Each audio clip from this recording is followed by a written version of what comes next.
Alright, here we are again.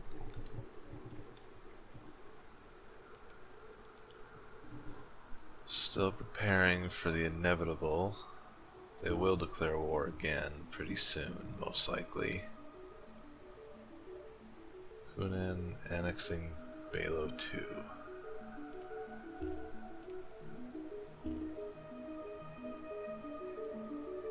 Okay, that's not anything to do with me.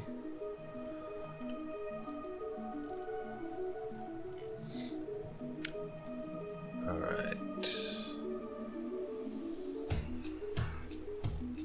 Well, let's see. I'll let this guy get to 10 and then I'll retrofit him.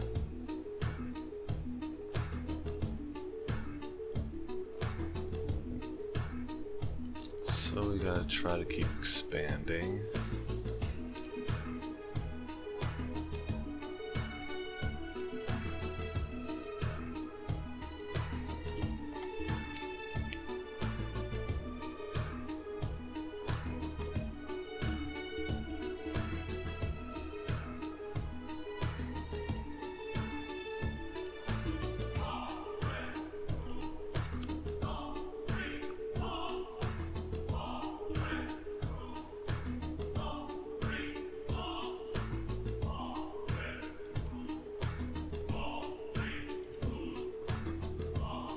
Ooh.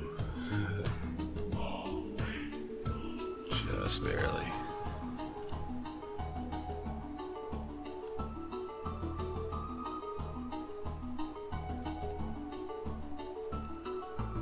Still need to terraform those.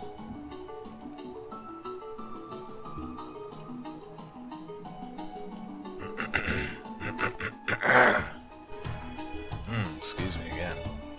Goodness.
Man, the Oko are just crushing it.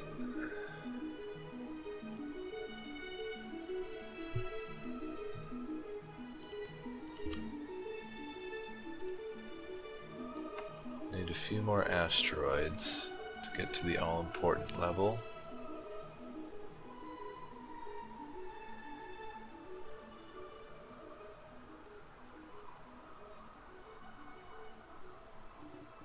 Next budget cycle, I'll pump some money into this.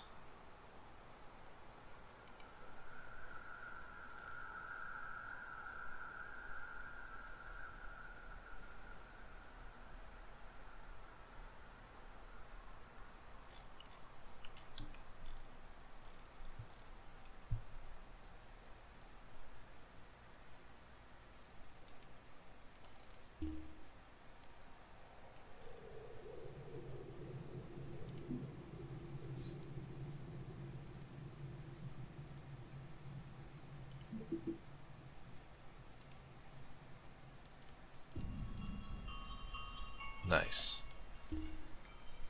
So that removes the penalty for going over budget. now any money I go over budget with just 1-to-1 removes money from my next budget, instead of like doubling the cost of anything I do that goes over budget.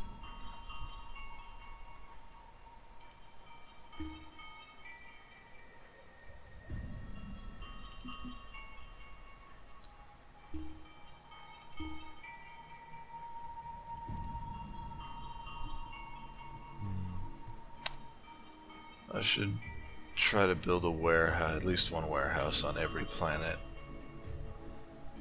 Let some stored labor build up everywhere so that I can build things faster out of anywhere.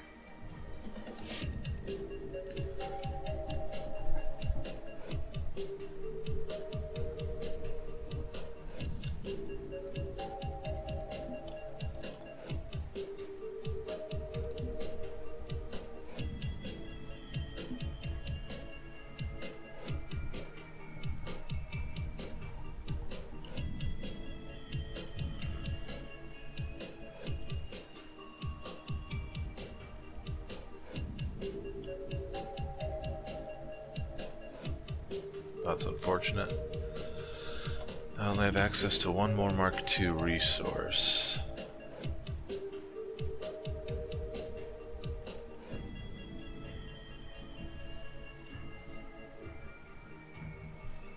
Then I'm gonna have to take some land from people.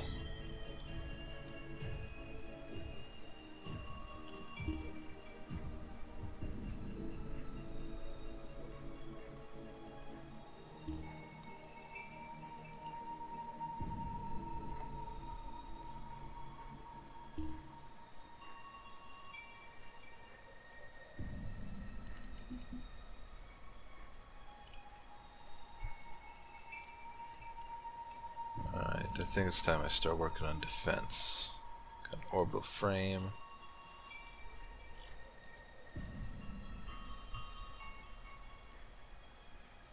These artifacts are just things that sort of randomly appear. There's like a seed ship that runs around and drops them off at places.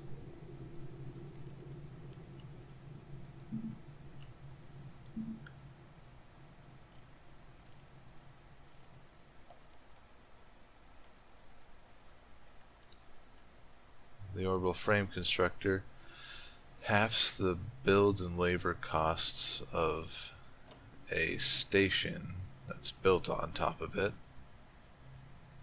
And it also removes the penalty for distance away from the planet that's actually doing the building.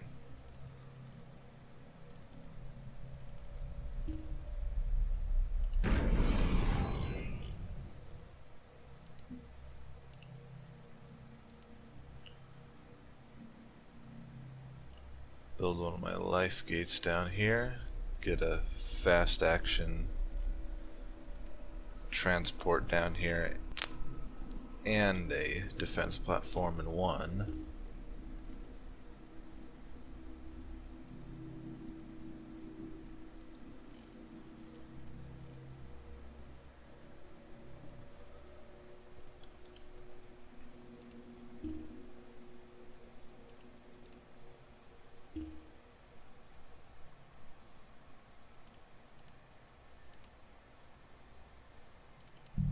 Ah, whatever.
Build another mega city here once the cycle turns over.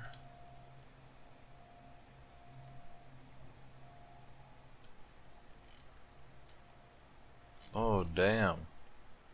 Yoko are sending some warships over this way.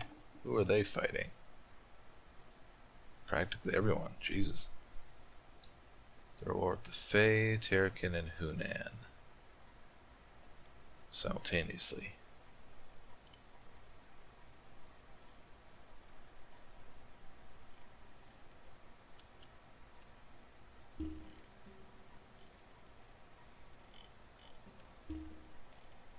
It's like that's one empire in every galaxy that they're fighting.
Nice.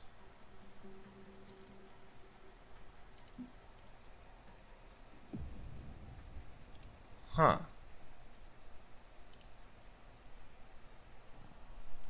That reduced it by a lot less than I remember it doing previous times that I've done this strategy. Usually seems to reduce it by half. This only took away one. Intriguing. Maybe it's scaled differently on multiplayer games versus single player games.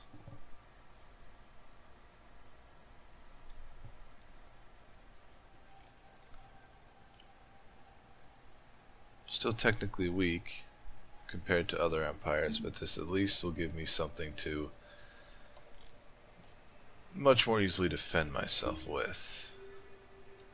Put that down in the home world, get it near this gate.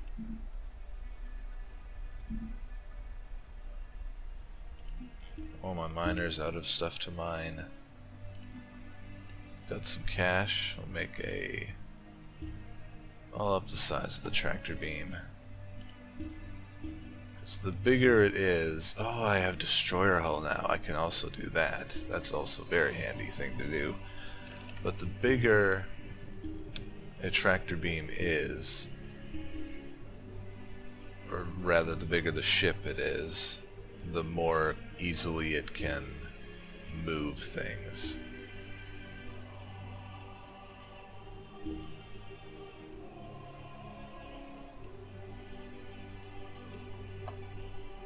Like large things like asteroids or star forges.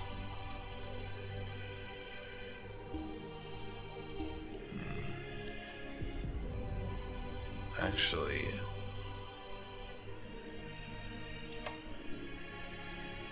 I have a design for this. Called it my Forge Tug. Uses destroyer hull, size 1000. I might reduce that because I don't need to. I don't have Star Forge to pull around any right now yet. Just another one of my crazy ass make it look as cool as possible designs, so it's really unique in the galaxy view. Yeah, I think I'll just lop that off to size 1 to 500. Build one. Start dragging ore asteroids from the other systems in here.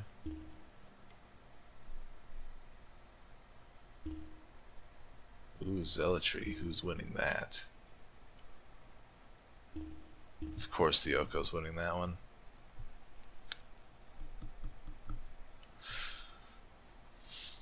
Winning Zealotry is a big deal if you're a warmongering bastard like the Yoko are. Because loyalty is sort of... Loyalty is this thing, this little flag on the bottom right of the little planet display. There we go. Indicates how dedicated your subjects are on the planet. Sieging a planet will gradually reduce its loyalty until it reaches 0. The more loyalty a planet has, the more influence it takes to annex. So basically, the higher a planet's influence, the harder it is to take from somebody, just no matter how they're trying to take it from you.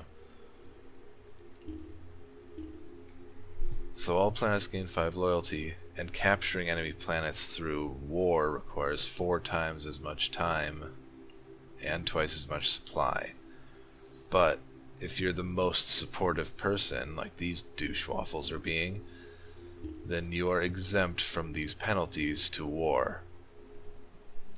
Which means everyone else has a harder time conquering each other, but you can still do it easily. But I doubt I have the influence needed to steal this. Although it is losing from other people fighting it. So I might not have to waste my time on that.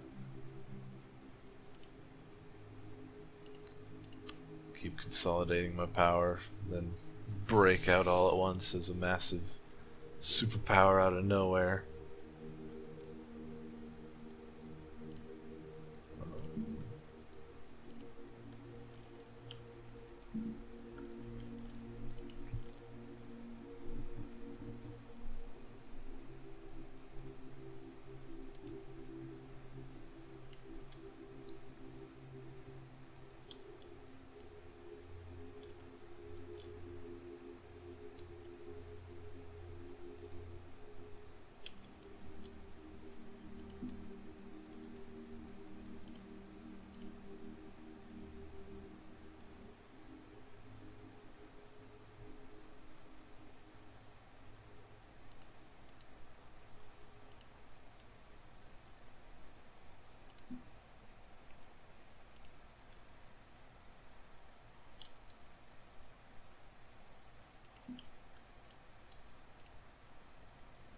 Well, there's the seed ship I mentioned. Just a 1,000 size remnant dude. Made mostly of armor.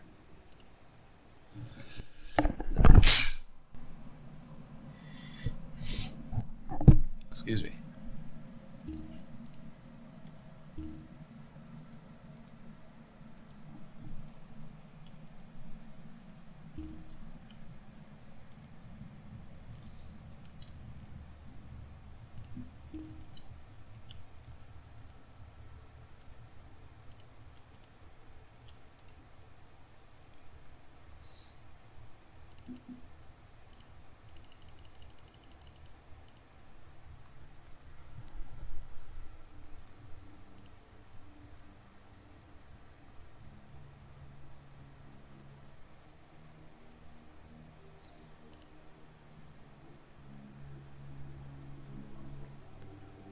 Might as well build a forge on any planet with a significant amount of labor, since that ups the labor by 25%. Just makes everything faster. And should probably up my FTL. Who's got some crystal biome?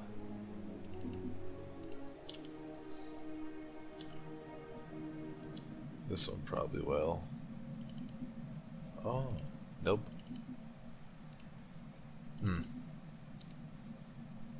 Sometimes research generating planets have crystal biomes on them, but wasn't that lucky today.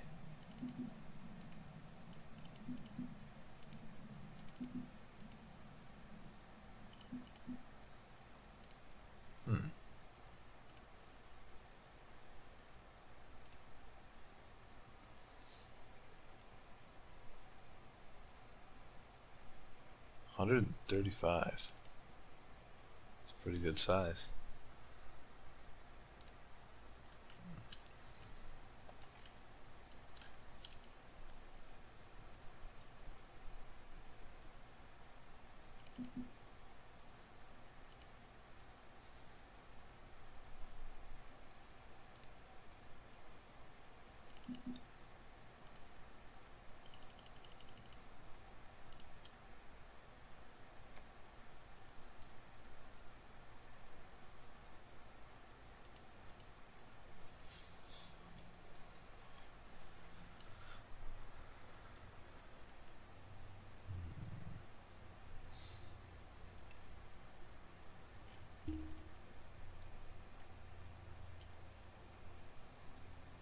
Down here, so we can get the forge now.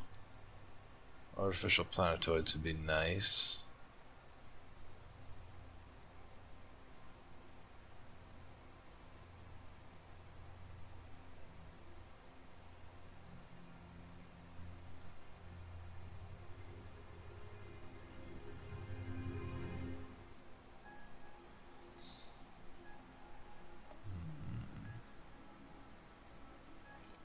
What would be really nice is if I went out here and got ring worlds.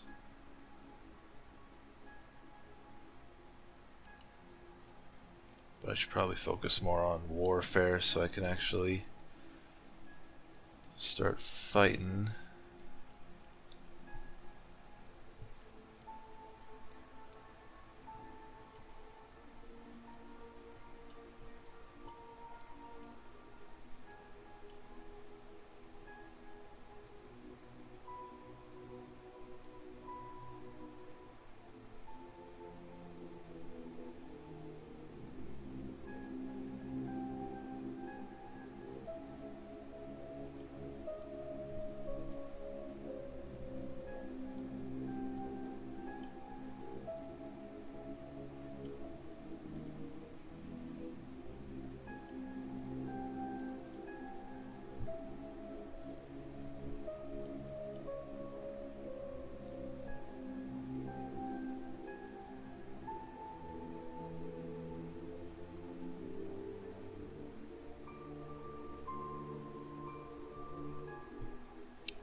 Well, might as well unlock that.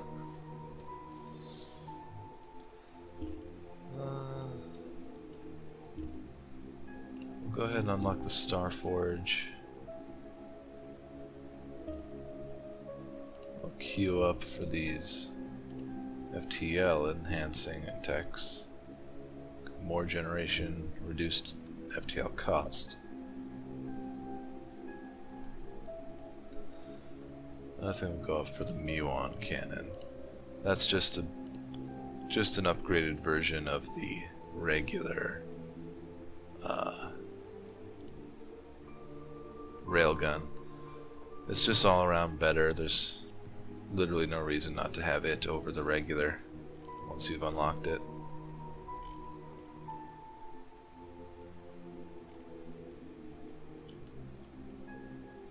Still nobody's taken this stuff. Probably have by now, actually, now that I think about it.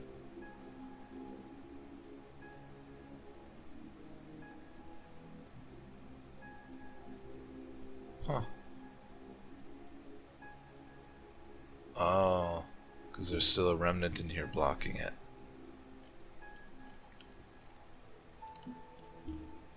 Yeah, blocked.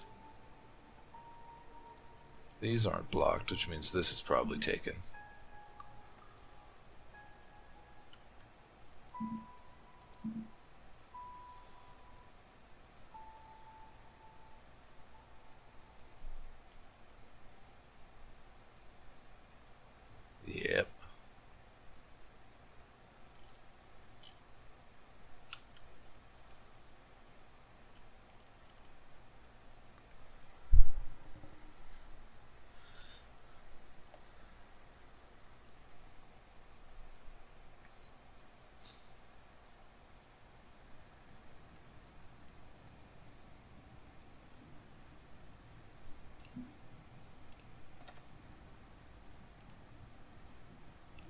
few more gates around, especially in places with lots of stuff to terraform.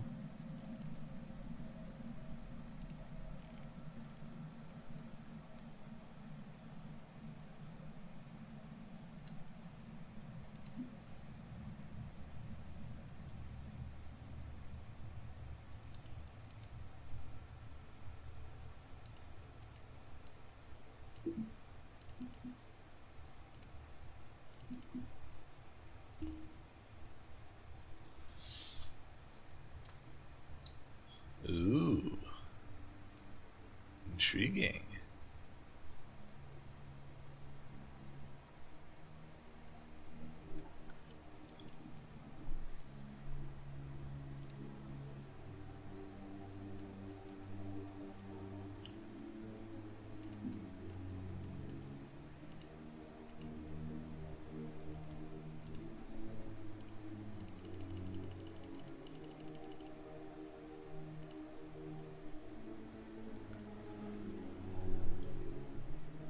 Oh yes, how's my asteroids doing?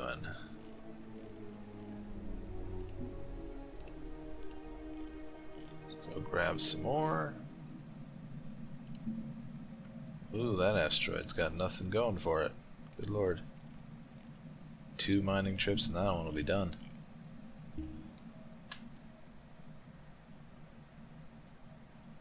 Oof. The Heralds are up to using 950 size ships. Good lord. I mean, I could build ships that big, but it would drastically cripple my economy in the long run, so why do that until I need to?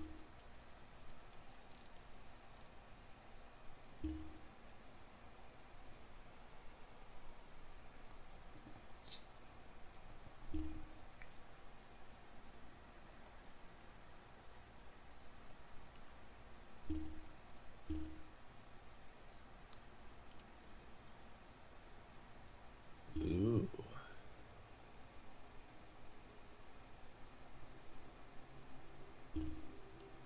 Wonder why the Oko aren't trying to fight for this.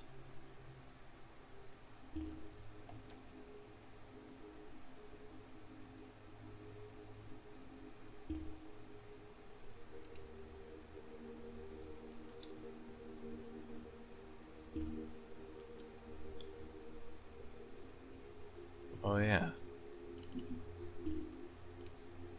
Build some of these, get my attitude up, and then I'll start having random asteroids appear in my land every couple of minutes.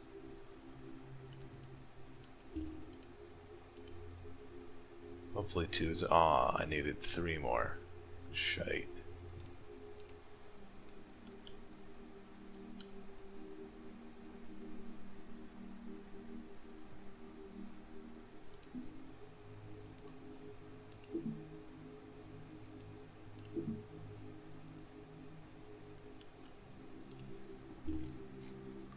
Let me queue them up.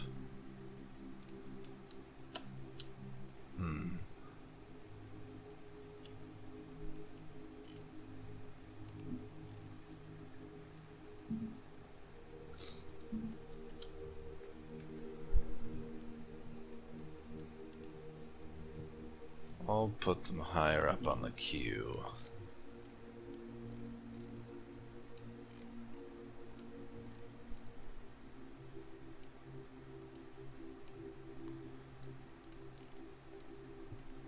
In hopes that maybe it'll actually count. 'Cause I find it hard to believe that they didn't already build these. I probably just haven't scouted the area to see.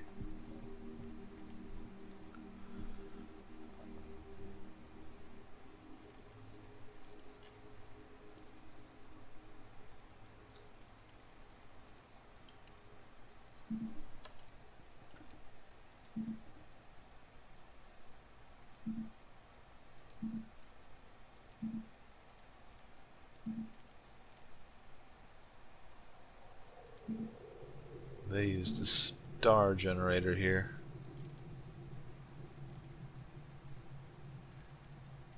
Oof. They actually didn't build them, which is nice. But the Oko have a couple of Super massive fleets fighting around in here. Jesus.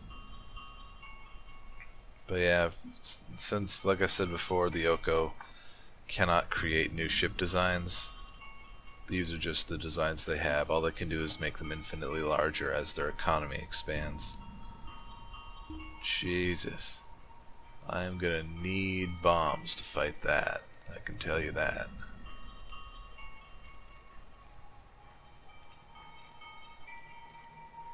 Oh, flare bomb.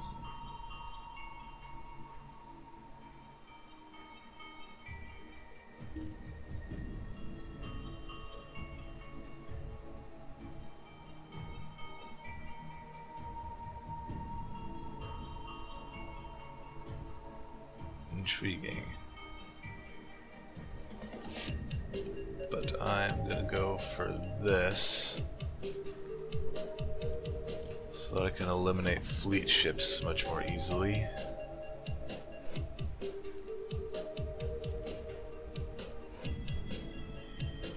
Goodness.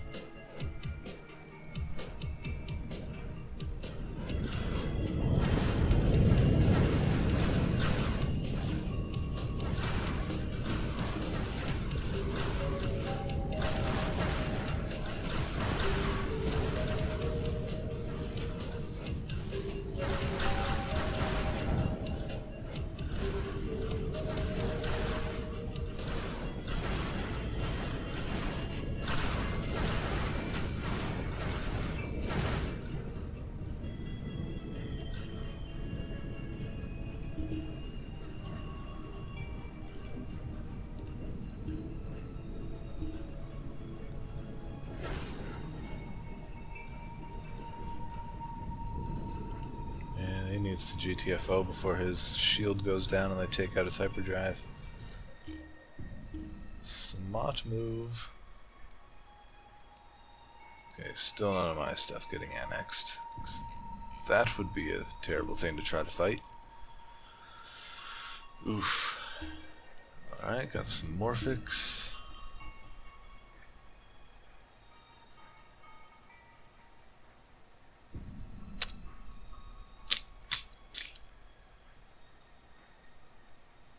Send that up here for research purposes.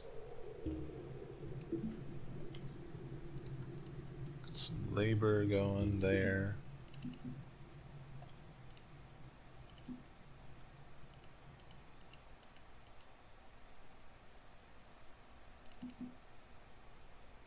Oof.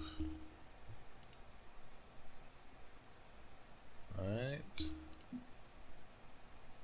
Now the homeworld needs one more Mark II resource, which is not going to happen unless I get lucky with like a planet generator getting dropped off in my land, or if I start conquering people.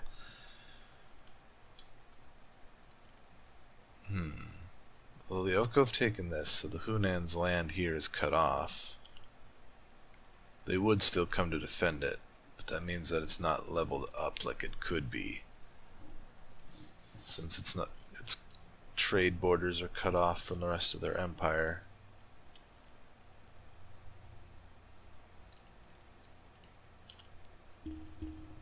Well, they came over here to recover.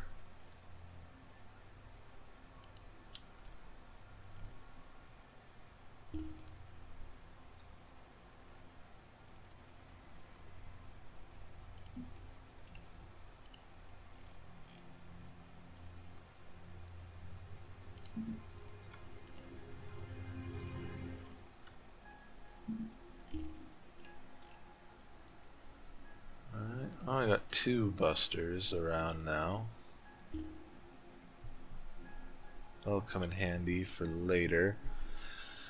Because once I start conquering people and taking their land, I'm not going to waste the time and effort on terraforming all that food and water. I'm just going to destroy it. Salt the land in my wake, as it were.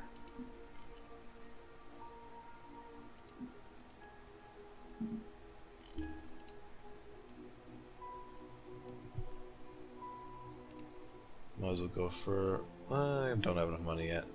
Oh yeah, speaking of money. Nice. Nice, nice, nice.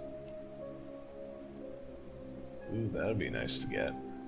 Just gotta activate a few more artifacts for it. Ooh, decrease FTL cost by 30. I forget a lot of these starting benefits.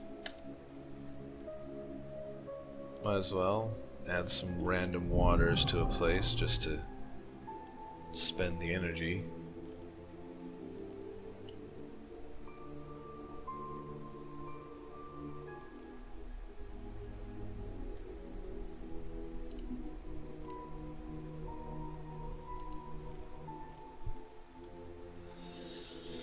Oof, though, only size 300, and they're throwing around near on 2K sized ships. Oh, this one is over 2K. Frick me.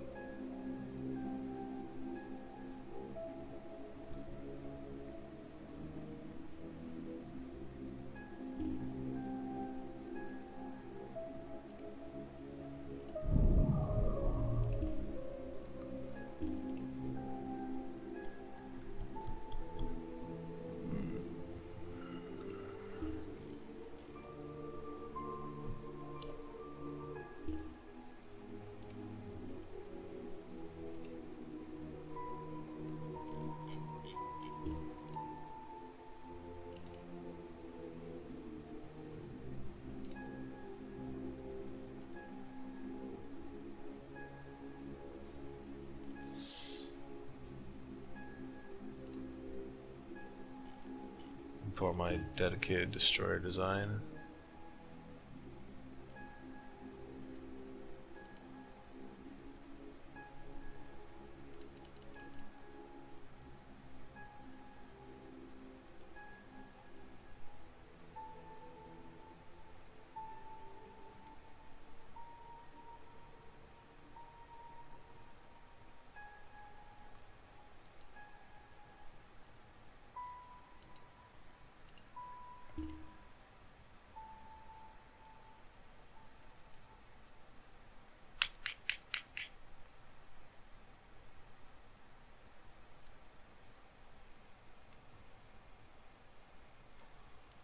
Size this guy up.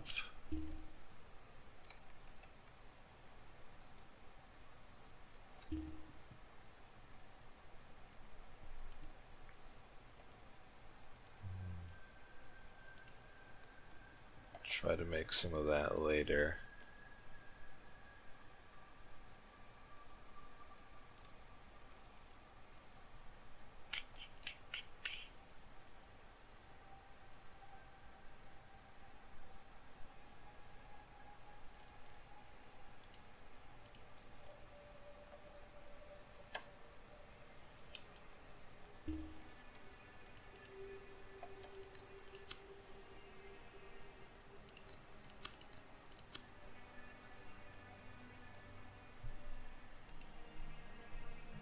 How's my research? Okay, I got bombs.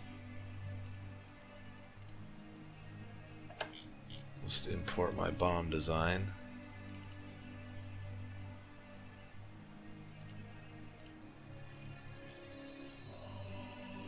And voila, there it is. It's gotta move fast to get where it's going. Oh yeah, I can apply destroyer hull to it to get even more bang from a buck. Make it extremely faster compared to usual. Get a little bit more death powers.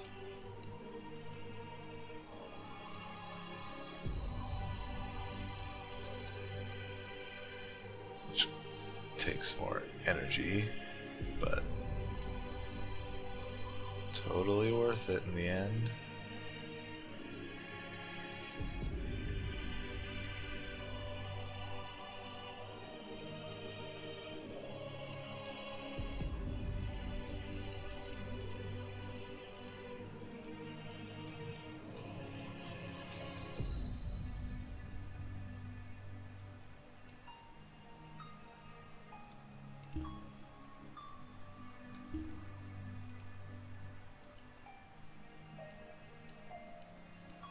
we go. So this guy, when he detonates, will unleash 37,642 damage in a 457 unit radius. 457 is... it's not super big, but it's pretty big. So it might be like an area like this.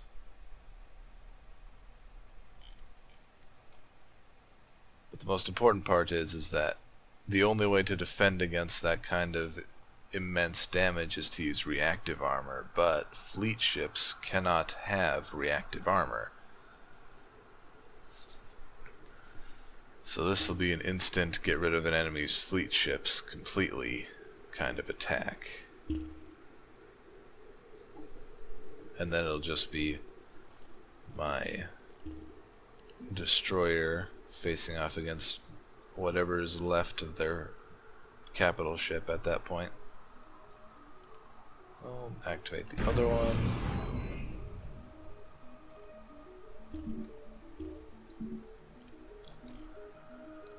Get both of those ready to start destroying once I am ready to declare war on somebody. Man, my computer's thinking about something. Okay. Let's get some more population.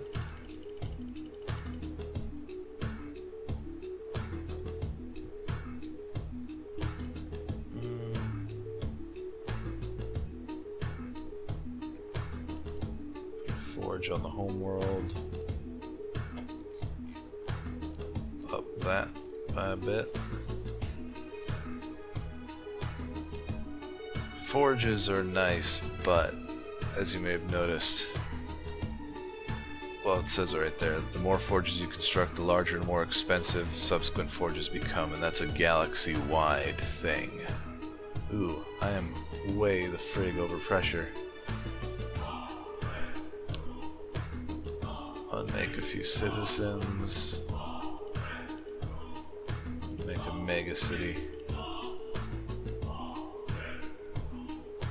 Need to make 2 though, good lord.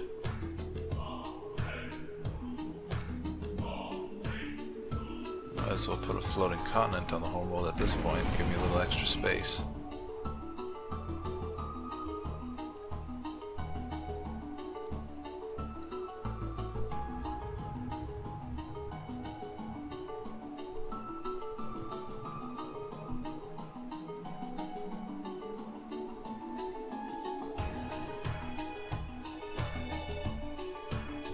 Oh yes.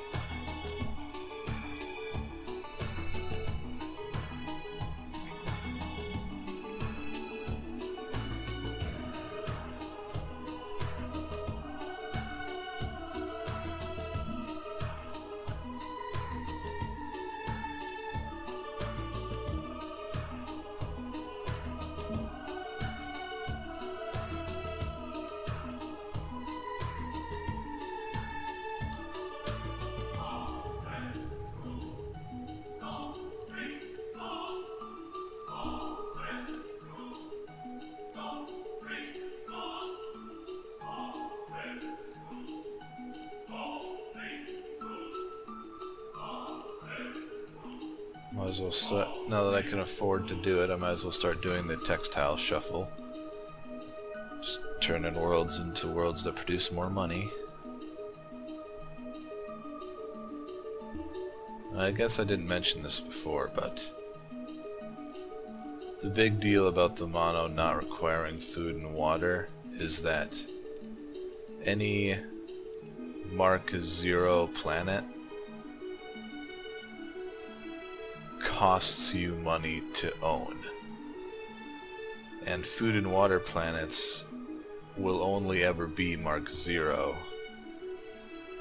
So an empire that, a normal empire, would need a lot of food and waters to support, you know, Mark 2 and Mark 3 and etc. planets.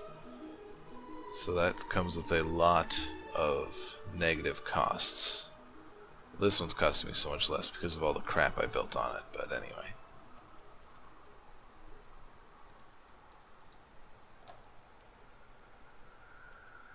But by turning these all into Mark 1 resources, they're actually giving me a net positive income, even if I'm not really using them very much for anything.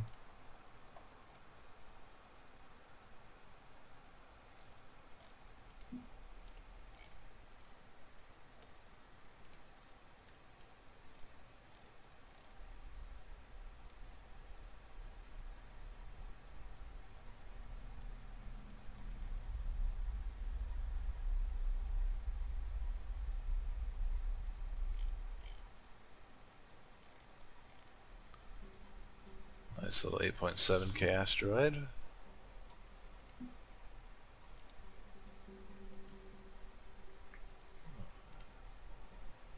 Just need to activate 3 more to reduce my FTL costs, so might as well do that.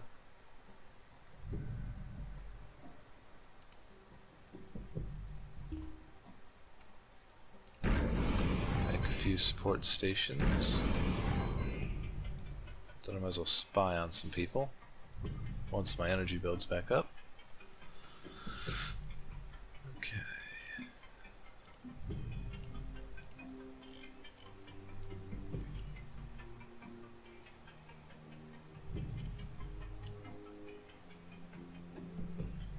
$9K.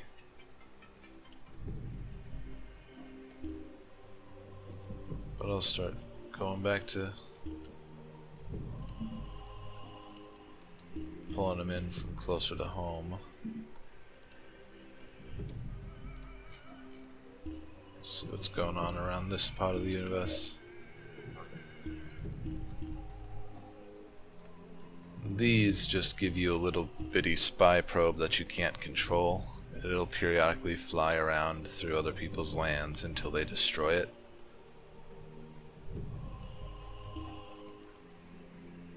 Which will give you eyes on an area for a minute while it's in there, as well as politically giving you cards to spend that are called espionage cards.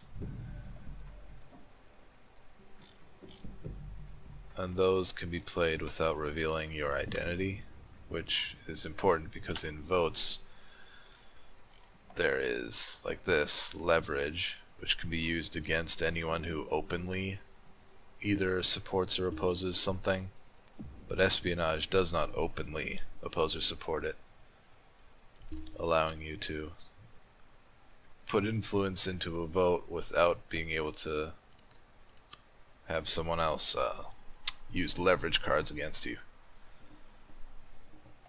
And that's important because leverage cards are free to use. You don't need to spend influence points to play them.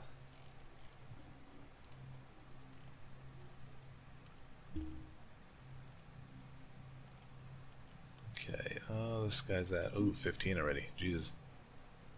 But, since I can afford it, and because the enemy has such massive ass ships going on, I'll size this guy to, I think, 1,500.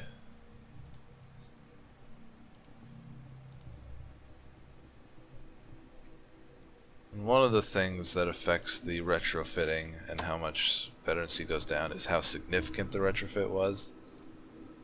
So going from size 200 to 1,500, I might lose a significant amount of veterancy on this ship. That, and it's going to be a much more significant build cost, so I think I'll just drag that guy over to the home world.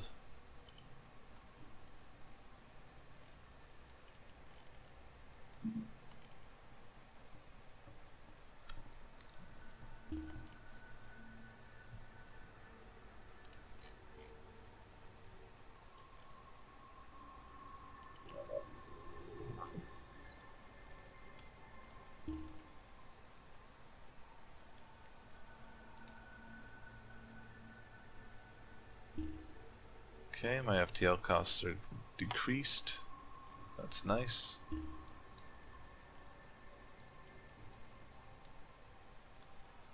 So where to go next? Graviton condenser would be nice, because then I can make my own planet destroyers instead of using the rather shitely designed ones that exist from artifacts.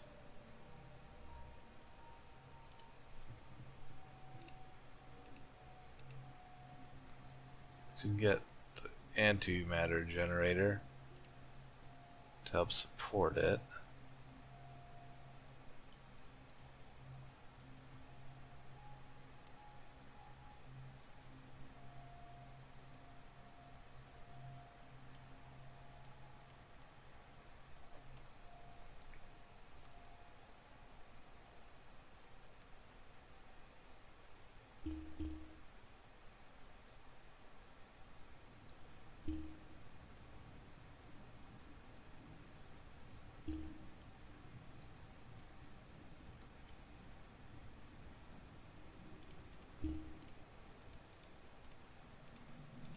Unlock the antimatter and then go for the graviton condenser.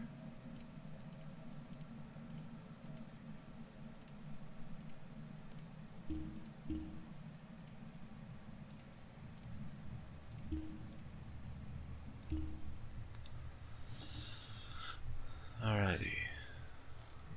Damn it. Let's have it go here. Then tractor.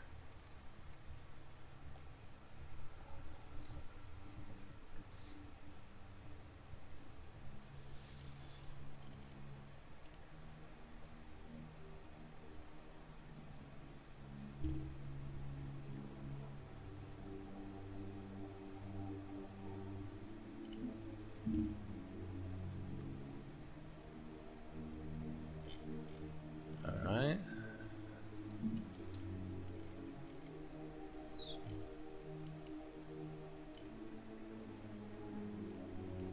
Dang it. Even though it doesn't have an engine, ships naturally resist being pulled along by a tractor beam.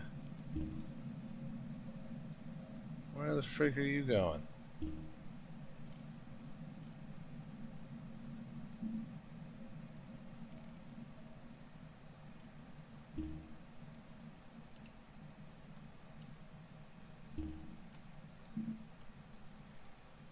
Take advantage of his momentum to actually bring him into the system.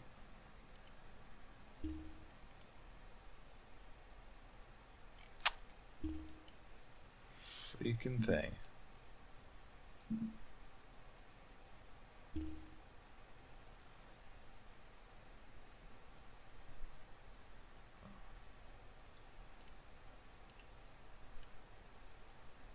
Slow your ass down. Jesus.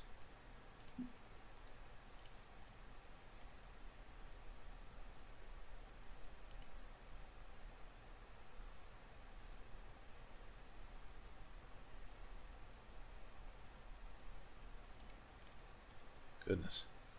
The game doesn't like trying to... Ooh, 6 million.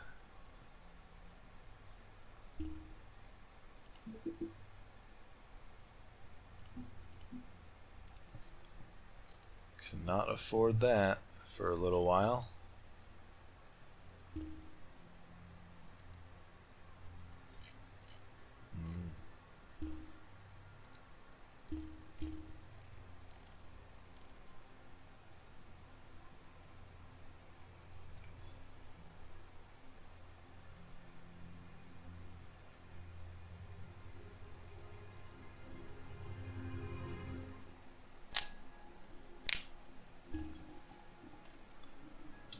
Oh yeah.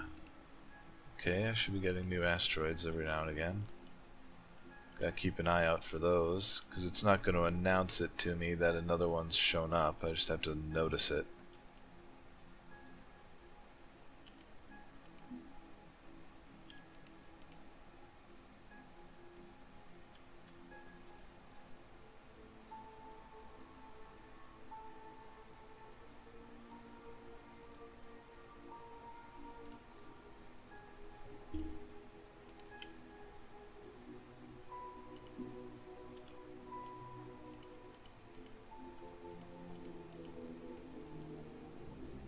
Ooh, a protoplanet. Yeah, because a new random artifact every 5 minutes. That's good. I can give myself a second Tier 2 resource. Ah, of course it's Ancient City. Ancient City cannot be exported. So that's not going to be able to level my homeworld at all. Oh well, it's something to use one of these many unused Mark 1 resources on.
Oh yeah, might as well use this named planet. After all this time.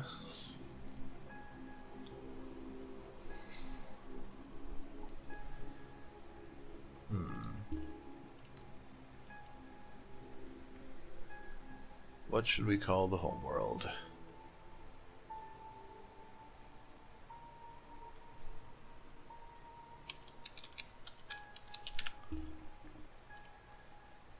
I'm not super creative, but whatever. Ups the planet's population, max population by 5. Gives me more pressure capacity.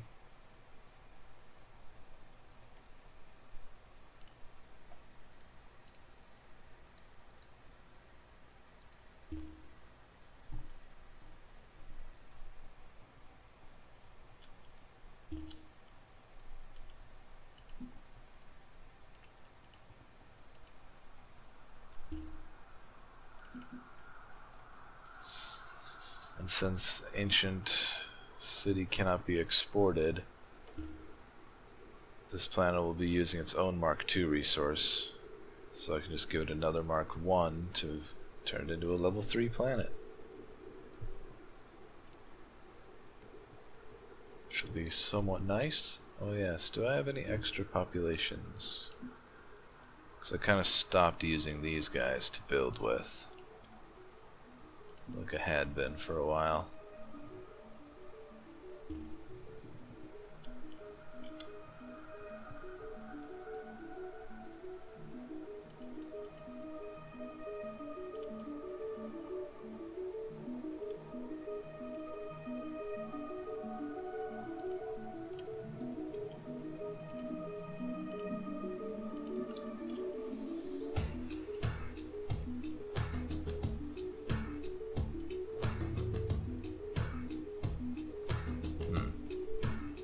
Hoping there'd be a population filter.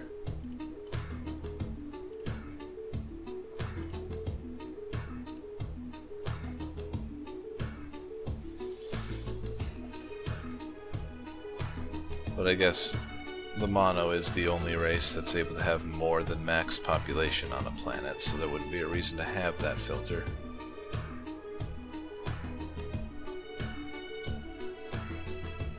Clarify, the mono does not get any kind of benefit for having additional population over the maximum. It's just that, you know, since we have to build our population first in order to send it out, we're allowed to go over.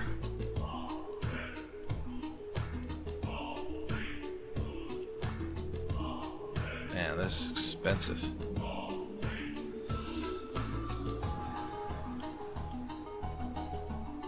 Okay.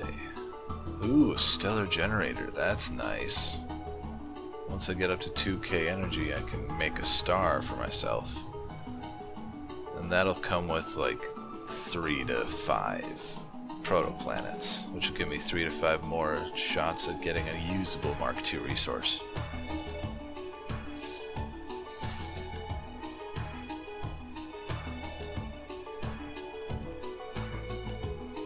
Increase energy generation by 1, that'll be nice.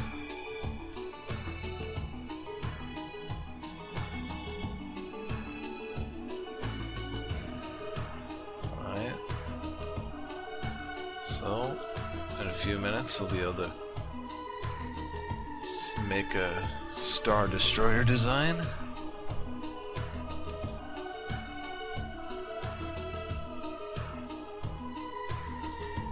What haven't I done yet? One of these guys. Scout other empires, or maintain outposts around their borders. I don't have very many. I don't have enough territory, let alone territory that's bordering other people, to do this, so we'll go with tolerant. By having scouts in other people's lands for this many minutes. Extra engine thrust, increased population growth doesn't affect me. All votes started by empires I'm not allied with start at -1, which is pretty sweet. Any cards specifically targeted at you are removed from the diplomacy stack. That means no one will be able to gain, or at least no one will be able to purchase leverage cards against me anymore. Or, well, I don't think there's any specifically targeted spying cards.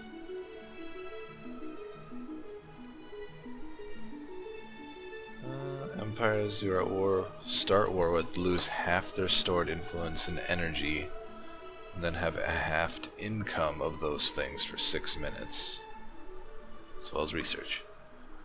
That is super worth it since I'm not currently at war with anybody, if I can get there before they declare war on me. But since I'm not at war, they won't be attacking my scouts, so I'll just put a scout in everybody's land. Since that scout people for so many minutes thing stacks, so having one scout in an area for 1 minute is 1 minute towards the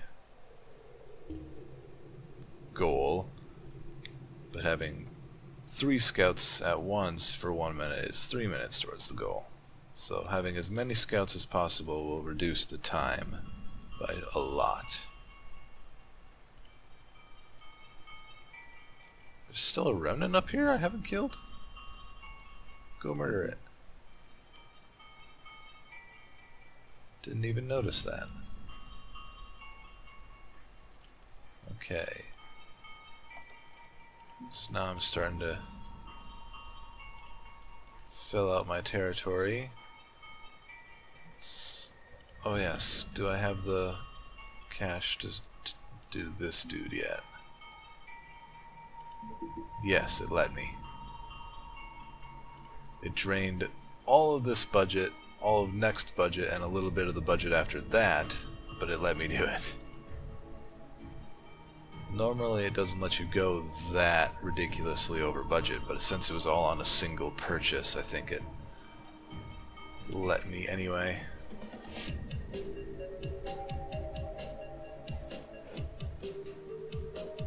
Let's get our stellar generator going.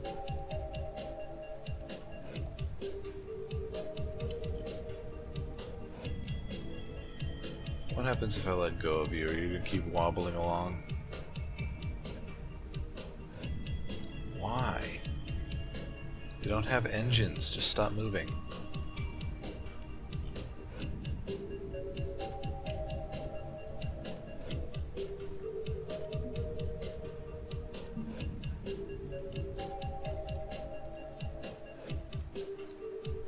Well, I'm gonna have to wait a cycle or two before I can terraform any more of these.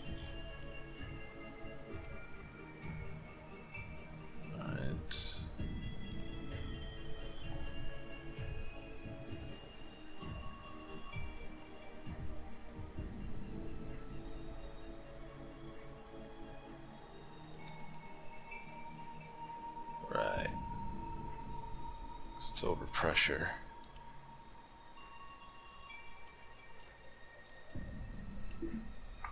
I'll just send you out here then.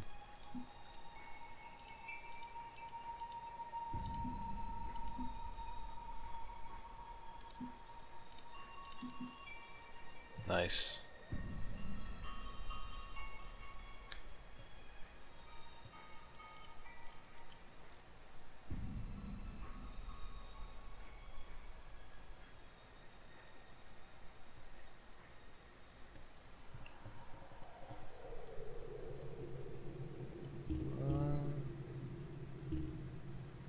Ooh, this would be really nice to get. I'm going to try to actually win this one.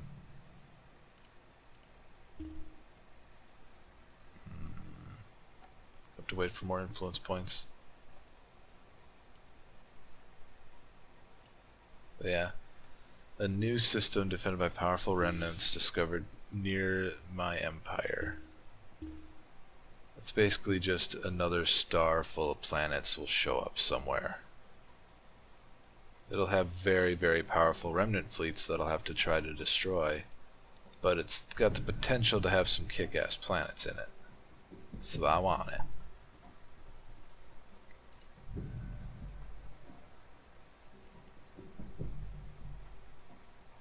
Ooh, this one gave me 5. Nice. I have a Genesis device, which will let me turn any owned planet into a tier 2 resource, so that's a much cheaper and useful way to terraform one of these guys. I didn't know special resources counted as tier 2 resources. FTL crystals are gonna be my frickin' jam. You need all the things, and you need them now. How much longer until he's done? Ugh, forever. All my free pops are going in here until I run out of FTL.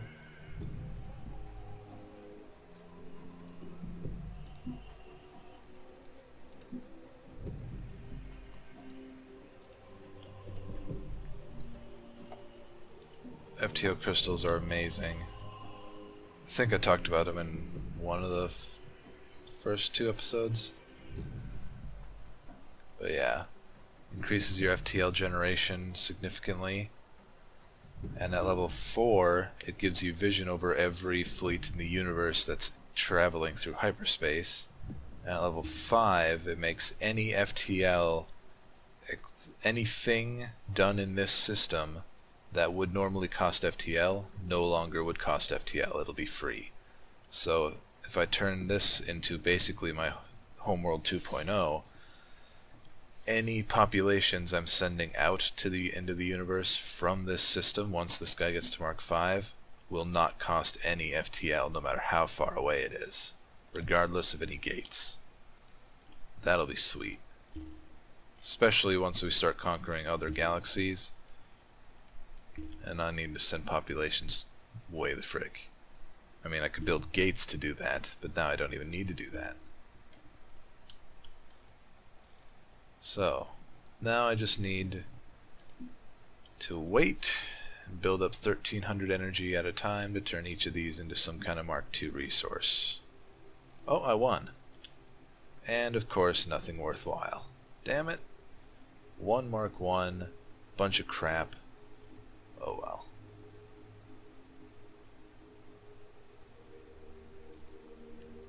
I think I'll build... Ooh, this guy's almost done.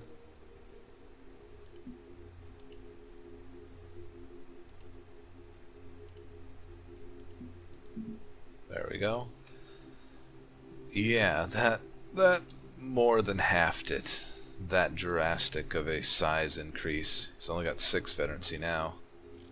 Whereas the other dude only lost 1 veterancy point, going from size 200 to 300 during his retrofit. But still, at size 15k, this, or 1.5k, with 6 veterancy, this guy'll definitely help me in the long run. That even bumped me up to being of average military strength. Of according to the might of the universe.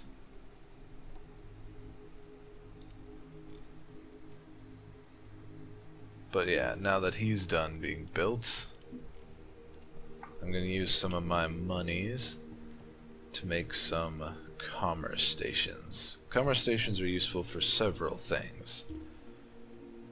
The purpose that me and my friend always use them for is that at commerce stations you can use money to directly purchase everything else aside from FTL.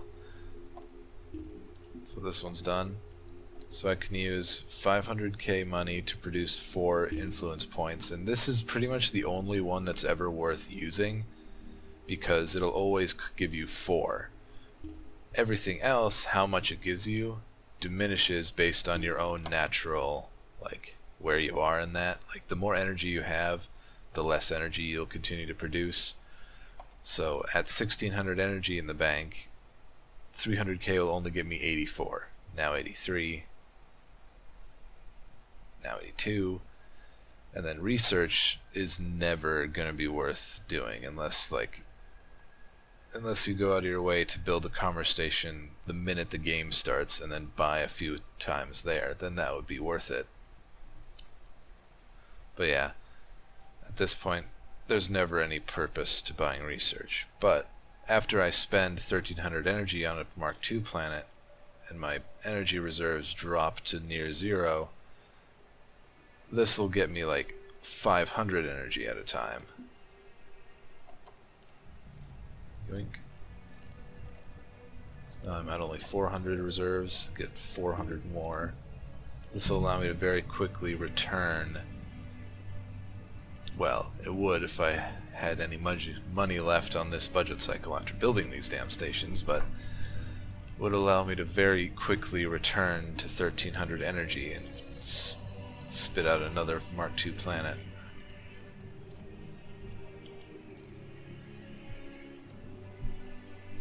So I'm going to do that for a little while, spending energy and money and energy and money, get all these up to Mark IIs.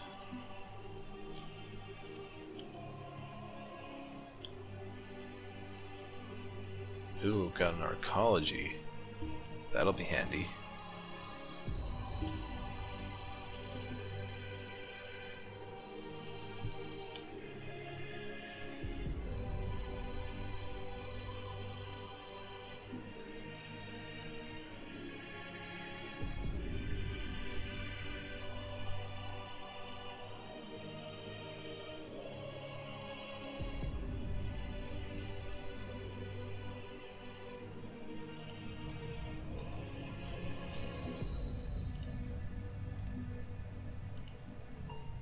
Yeah, saw that ridiculous drop. That first purchase gave me 700 when I was at almost 0, and then immediately after it was already down to 200. Now I'm already down to only 160. But that gets me enough for the next Mark II.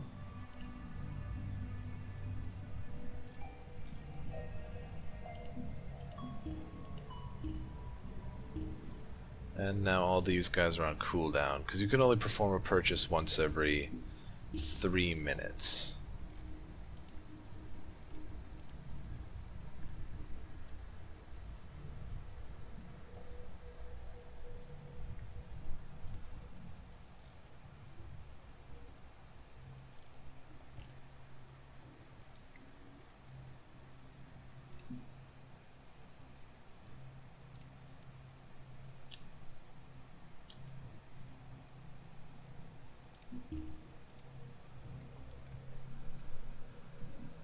But yeah, once I get this guy leveled up and once I get the homeworld to Mark V, my economy is going to bounce back pretty good. Just keeping this guy, where'd he go? There he is. Keeping this guy at 1.5k, that's costing me a good amount of money. Yeah, 1.8 million upkeep on this dude. That's expansive, but it's worth it. He's basically my equivalent of the nuke. If people want to fight me, they'll have to worry about this. Not that that's a deterrent to the AI, but, you know. Much more on point, these are my nukes.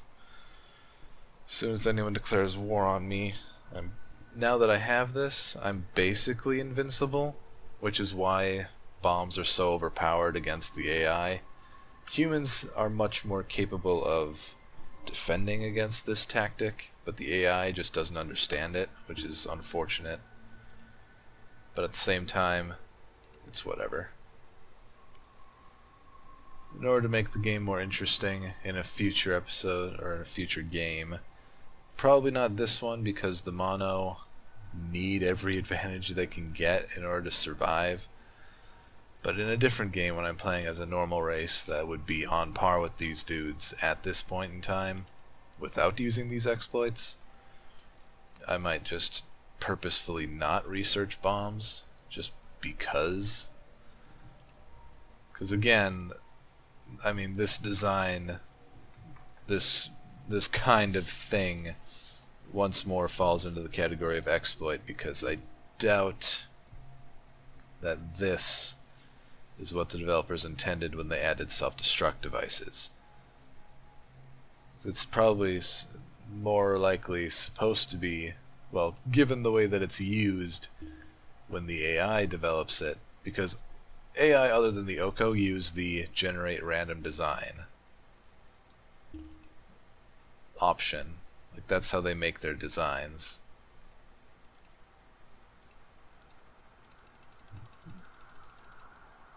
And anyway, that's how they do it.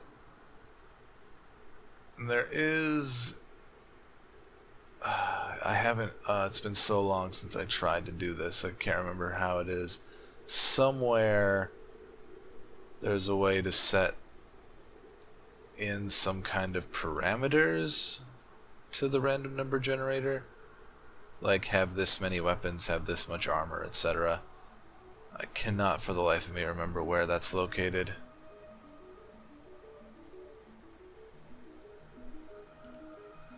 But that's what the AI does. They put in a few parameters and then spin up the random number generator, and whatever it pumps out is the design they'll start building until the next time they need to change their design. Like, that's where this bastard came from. They wanted a scout that had a lot of engines and a lot of armor, because unlike me, the AI cares about their scouts surviving. So it hit the random number generator, and this is what it made. I mean, look at that. That doesn't make any goddamn sense. But anyway.